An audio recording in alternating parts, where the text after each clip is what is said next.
Over the past year, I've scratch built 2 separate construction bots, and so today I thought it would be fun to build a third one to add to that collection.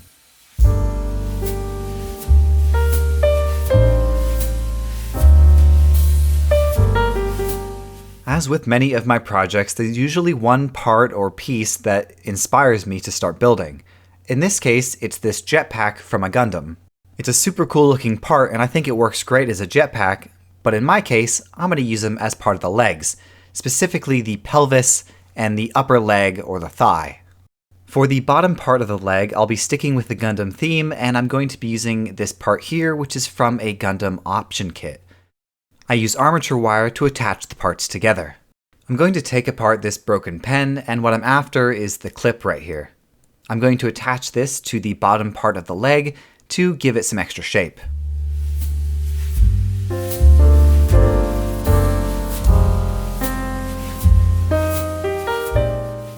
To fill these open spaces, I'm going to take a few pieces of extra sprue that I have, cut them to shape, and then I'll glue them into place.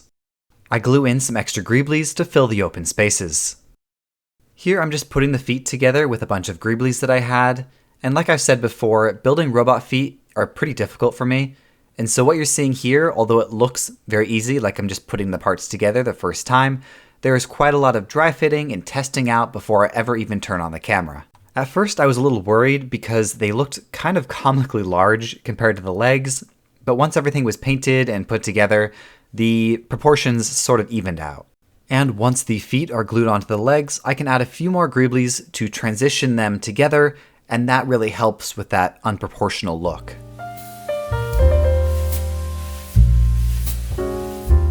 For the arms, I'm starting with this piece of plastic, which was from a dollar store paintbrush holder.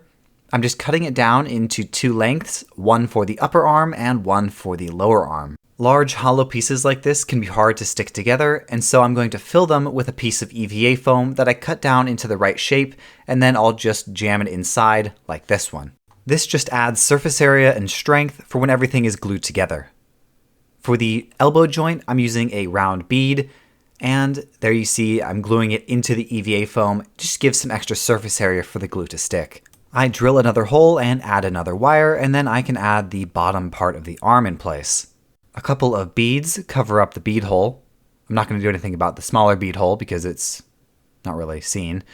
And then for the wrist, I'm going to take the top part of this pen. I'm going to fill it with a piece of wooden dowel with a bit of tape to make it fit correctly.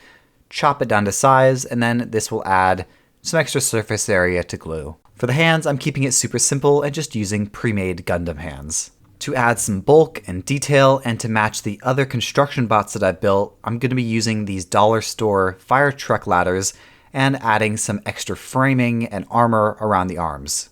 I'll keep these parts separate for now so that it's easier to paint down the line, and you'll see that in a bit. For the blaster tool thing that he has, I'm just going to combine a few that I already have just to make something somewhat custom.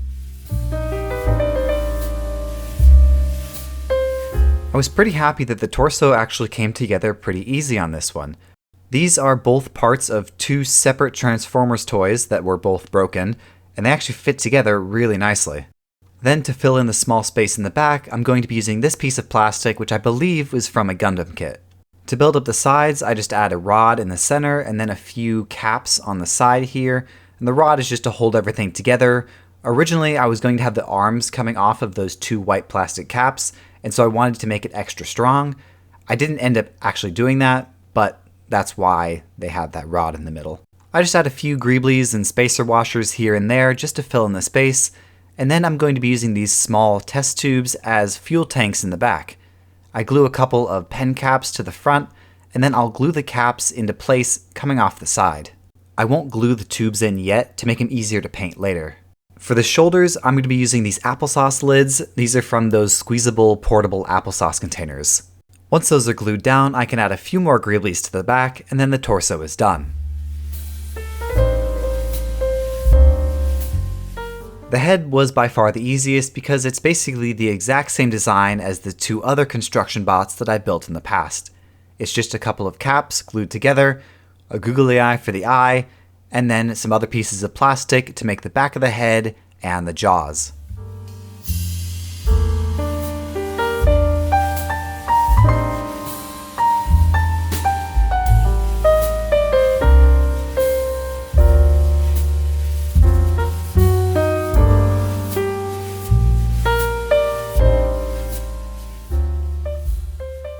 I prepare all my parts for painting, and some get a coat of flat black primer and some get a coat of flat white primer. Anything that I painted with the flat black primer will then go in and get a dry brushing of silver to give it a more metallic look.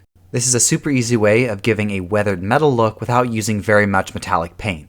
This robot is going to be yellow and black, and so I'm going to be using this moon yellow and this deep yellow. They're both almost the exact same yellow, except one is for my airbrush and one is for hand painting. As you can see, they are basically identical. For the airbrushing, I'll be using my Galeri Mobius 0.3 and the mini compressor. Galeri was kind enough to send me these for free, and they're also providing my viewers with a discount code if you'd like to get one for yourself. I'll have all that info in the description below. This was the first project I was really able to test these airbrushes out, and I've got to say, for how affordable these are, they perform very well. If you want to check out the Galeri airbrushes for yourself, I'll have a link in the description below, and if you do end up getting one, make sure you use my coupon code to get some money off. I'm mostly using the airbrush and the yellow to cover areas that I know will be mostly yellow with a few black highlights. Now, there are still quite a few areas that I have to hand paint because I just don't have the skill and the isolation with the airbrush yet. I also want to show that you can still do all of this with a hand brush. You really don't need an airbrush. That being said, an airbrush can speed up the process and provide an even and consistent coat of paint over the applied area. As we continue through the painting process, now comes the time where I get to thank my patrons for their support.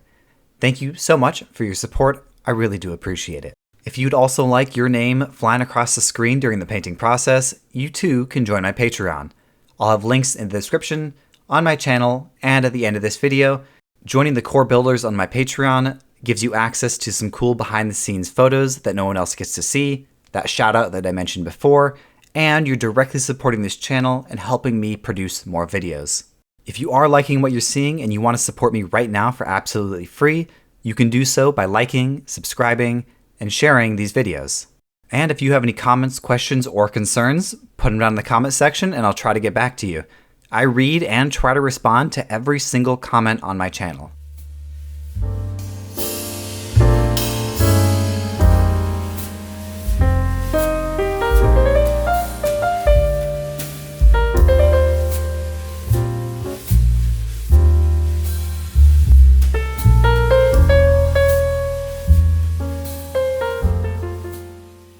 Once all the base painting is done, I'd put a clear coat over everything to protect it from the weathering process. At this point, I also used some really thin painter's tape, put a couple strips onto a ceramic sheet, and then paint them black. And you'll see what I do with this in just a second.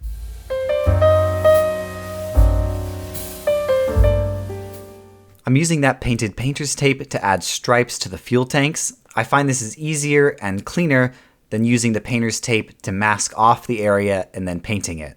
I add a stripe on the top and bottom of each tank, and then I just use a bit of super glue to glue the ends together. I can then glue the latter pieces back into place, and as you can see by painting them separately, you get a really nice contrast between the black and the yellow. It was also much easier to paint them this way. I use a wooden dowel and some super glue to attach the head into its little socket, and then using that same dowel technique and some more glue, I glue the legs to the torso. I add a bit of super glue to the threads, and then I screw the fuel tanks into place. I drill a few small holes in the shoulders, and this is where the arms will attach to, and I'm just using a bit of armature wire for that attachment point.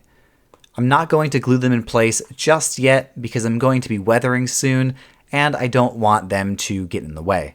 Speaking of weathering, I'm starting with a full coverage weathering. This is just a black wash. It's a mix of black acrylic paint, water, and a little bit of isopropyl alcohol just to break up the surface area so it doesn't bead up. This step just adds a layer of grime over everything and gives me a good base to work from. For the rest of the weathering, I'm going to be using some of these rust tones, these contrast paints, a silver metallic, and some of this Tamiya weathering kit. I'm starting with that silver gunmetal, and I'm just hitting the edges of certain bits to add some chipped paint effect. This is supposed to look like the original yellow paint has chipped away, exposing the raw metal underneath. I end up going a little overboard with the rust, so a lot of this gets covered up, but it's pretty good practice anyways. I can also use a piece of sponge to add some smaller chipping effects throughout the project.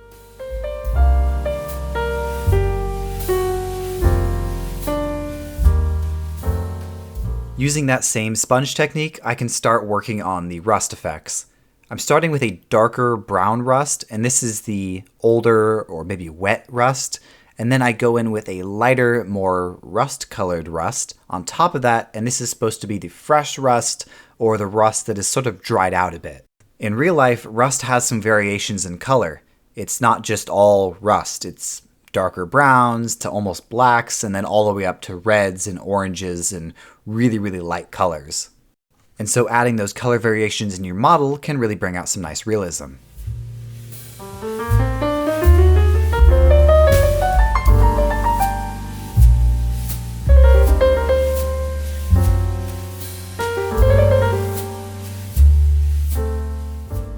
I really wasn't planning on going this heavy on the rust, but I just sort of got into a flow state, and once I realized I'd rusted too much, it's kind of impossible to go back.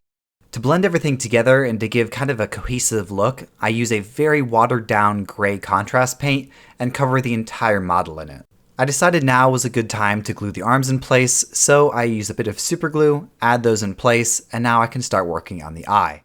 For the eye, I'm using the same technique that I've used in many of my other projects. I just paint the base layer white, then red, and then using a ombre effect or an iris effect, I get lighter and lighter in color until the final color is just a dot of white, and it's supposed to give kind of a cool glowing effect. The last little bit of weathering that I do is using my Tamiya weathering kit, and I'm just adding a little bit of soot to a few key areas.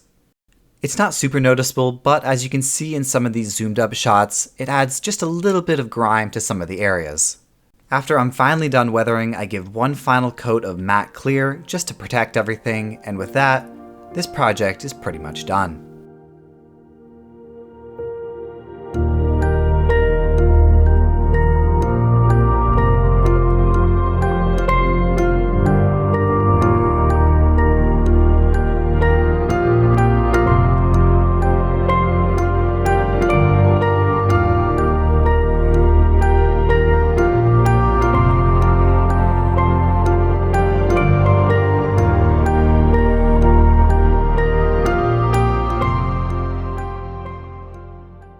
Thank you all so much for watching. If you did like this video, consider dropping a like, consider subscribing. I've got a whole bunch of other videos on my channel, and if you like this one, I'm sure you'll like at least a few others.